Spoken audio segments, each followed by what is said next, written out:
Assalamualaikum warahmatullahi wabarakatuh. Perkenalkan, nama saya Mesa Miasi dengan NIM 18622011043 dari kelas 6 shift 3 pagi. Di sini saya akan mempresentasikan mata kuliah saya yaitu metodologi penelitian akuntansi. Selamat menonton. Silahkan like, komen, dan subscribe. Terima kasih.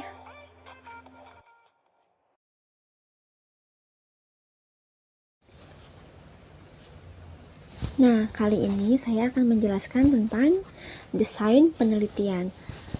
Desain penelitian itu apa sih? Desain penelitian itu rancangan penelitian yang menjelaskan berbagai cara yang digunakan untuk menjawab permasalahan penelitian. Yang pertama ada populasi dan sampel, yang kedua ada jenis data. Jenis data itu apa sih? Jenis data itu ada dua macam ya. Ada jenis data kualitatif dan jenis data kuantitatif. Nah, kualitatif itu kayak seperti contohnya dia kayak pernyataan, misalkan tingkat kepuasan kita terhadap rumah sakit, berapa presentasinya. Sedangkan kuantitatif itu lebih pada angka, misalkan seperti umur, tinggi badan, suhu, dan lain-lain. Terus yang ketiga ada definisi operasional. Dan yang keempat ada metode analisis data. Definisi operasional yaitu cara mengukur variabel dengan menggunakan berbagai skala. Macam-macam skala pengukuran dan instrumen penelitian. Macam-macam skala pengukuran. Skala nominal, skala ordinal, skala interval, dan skala rasio. Apa sih itu skala interval atau Likert? Yaitu skala Likert digunakan untuk mengukur sikap, pendapat, persepsi seseorang atau sekelompok orang tentang fenomena. Dengan skala Likert, variabel dijabarkan sebagai indikator, kemudian indikator dijadikan item-item pertanyaan. Jawaban setiap item, instrumen mempunyai gradasi dari sangat positif sampai dengan sangat negatif. Skala pengukuran dan instrumen penelitian. Skala Likert contohnya. Contoh alternatif jawaban dalam skala Likert.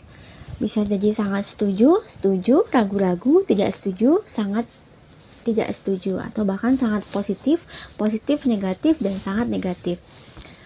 Bisa juga selalu, sering, kadang-kadang, tidak pernah, ataupun sangat baik, baik, tidak baik, ataupun sangat tidak baik. Skala pengukuran dan instrumen penelitian. Skala Likert bisa jadi A sangat setuju atau selalu atau sangat positif diberi skor 5. Yang B setuju atau sering atau positif diberi skor 4. Yang C ragu-ragu atau kadang-kadang atau netral diberi skor 3. Yang D tidak setuju, hampir, tidak pernah atau negatif diberi skor 2. Yang E sangat tidak setuju atau tidak pernah diberi skor 1. Skala Goodman. Skala pengukuran dengan dua jawaban yang tegas. Data yang didapat, interval atau rasio. Skala Goodman dapat dibuat dalam bentuk pilihan ganda juga dalam bentuk checklist. Jawaban dibuat skor tertinggi 1 dan terendah 0. Skala pengukuran dan instrumen penelitian. Yang kedua, skala nominal. Skala pengukuran di mana angka tidak memiliki makna kecuali hanya sebagai pembeda. Contohnya, hitam dengan putih, kap Big 4 dengan kap non Big 4, pria dengan wanita, departemen akuntansi dengan departemen pemasaran. Skala pengukuran dan instrumen penelitian. Macam-macam skala pengukuran. Yang keempat ada skala ordinal. Skala ini memiliki makna rating. Makna rating yaitulah seperti makna peringkat. Contohnya jawaban pertanyaan bertingkat seperti jika juara 4 juara 4, jika juara 3 juara 3, jika 2 juara 2, dan jika juara 1 ialah juara 1. Macam-macam skala pengukuran. Skala rasio. Data yang dihasilkan berupa data rasio. Skala ini merupakan skala tertinggi dalam skala pengukuran. Contoh ROA atau ROA yaitu memiliki rumus laba bersih dibagi dengan aset total. Hal ini bertujuan untuk menyatakan suatu penghasilan atau tolak ukur perusahaan. Populasi teknik sampling. Populasi dan sampel. Populasi yaitu wilayah generalisasi yang terdiri atas objek atau subjek yang mempunyai kuantitas dan karakteristik tertentu yang ditetapkan oleh peneliti untuk dipelajari dan kemudian ditarik kesimpulannya. Lalu ada sampel. Sampel adalah sebagian dari jumlah dan karakteristik yang dimiliki oleh populasi.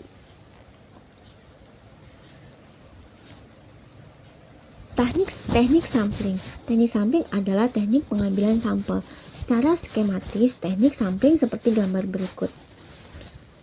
Ada simple random sampling, proportional stratified random sampling, disproportionate stratified random sampling atau area sampling. Dan ada juga non-probability sampling. Ada sampling sistematis, sampling kuota, sampling aksidental, ada purpose sampling, ada sampling jenuh atau snowball sampling. Teknik sampling. Yang pertama, probability sampling. Probability sampling adalah teknik sampling yang memberikan peluang yang sama bagi setiap unsur atau anggota populasi untuk dipilih menjadi anggota sampel. Teknik ini meliputi yang A, sample random sampling. Dikatakan simple atau sederhana karena pengambilan sampel anggota populasi dilakukan secara acak tanpa memperhatikan strata yang ada di dalam populasi itu. Cara demikian dilakukan bila anggota populasi dianggap homogen. Contohnya populasi X lebih besar daripada populasi Y.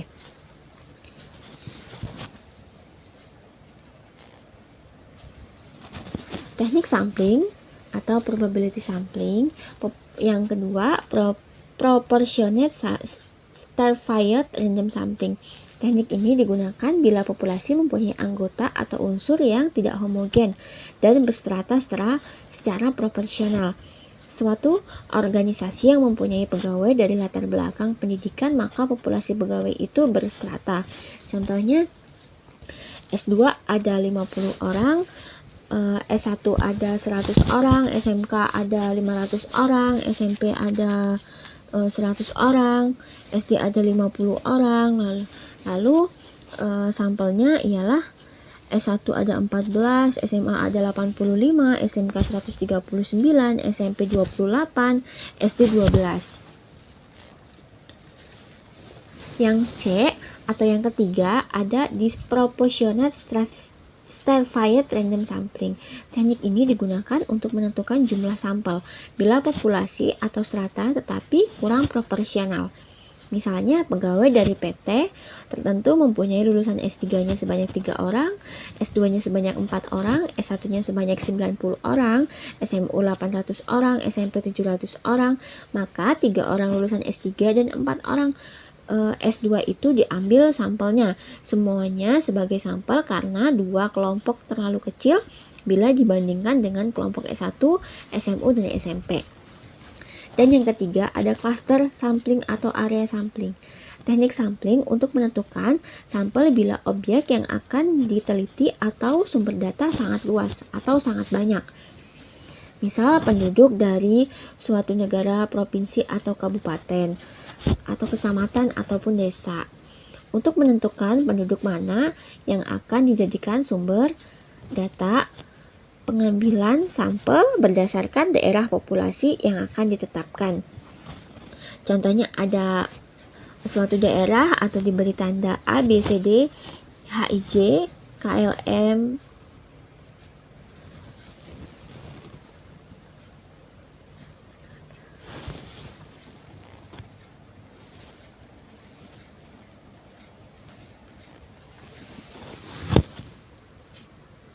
Nah, contohnya ada populasi daerah.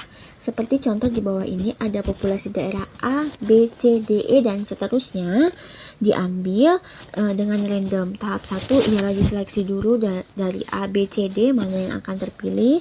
Lalu diambil dengan random lagi tahap kedua. Sampai daerah ataupun sampai individu tersebut. Nah, yang kedua ada non-probability sampling. Non-probability sampling yaitu teknik yang tidak memberi peluang atau kesempatan sama bagi unsur atau anggota populasi untuk dipilih menjadi sampel. Contohnya memang dia hanya sedikit seperti itu, jadi tidak memungkinkan untuk memilih sampel yang banyak, serta memang hanya ditetapkan oleh unsur-unsur yang sudah ditetapkan. Yang pertama ada sampling sistematis, yaitu teknik penentuan sampel berdasarkan urutan dari anggota populasi yang telah diberi nomor urut. Misalnya anggota populasi terdiri dari 100 orang. Dari semua anggota itu diberi nomor urut, yaitu nomor 1 sampai dengan nomor 100. Pengambilan sampel dapat dilakukan dengan nomor ganjil saja, genap saja, atau bahkan kelipatan. Seperti contohnya untuk ini maka diambil sebagai sampel adalah nomor 5, 10, 15, 20 dan seterusnya sampai 100. Yang B ada sampling kuota, yaitu teknik untuk menentukan sampel dari populasi yang mempunyai ciri-ciri tertentu sampai jumlah kuota yang diinginkan. Sebagai contohnya akan melakukan penelitian terhadap pegawai golongan 11 dan penelitian dilakukan secara kelompok. Setelah jumlah sampel ditentukan 100 dan jumlah anggota peneliti berjumlah 5 orang, maka setiap anggota peneliti dapat memilih sampel secara bebas sesuai dengan karakteristik yang ditentukan golongan 11 sebanyak 20 orang. Yang C ada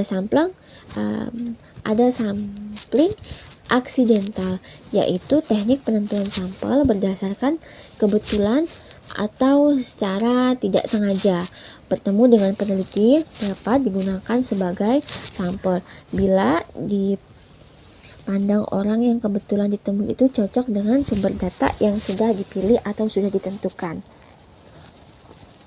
Yang D ada sampling purposive, yaitu teknik penentuan sampel dengan pertimbangan tertentu. Misalnya akan melakukan penelitian tentang disiplin pegawai, maka sampel yang dipilih adalah orang yang ahli di bidang kepegawaian saja.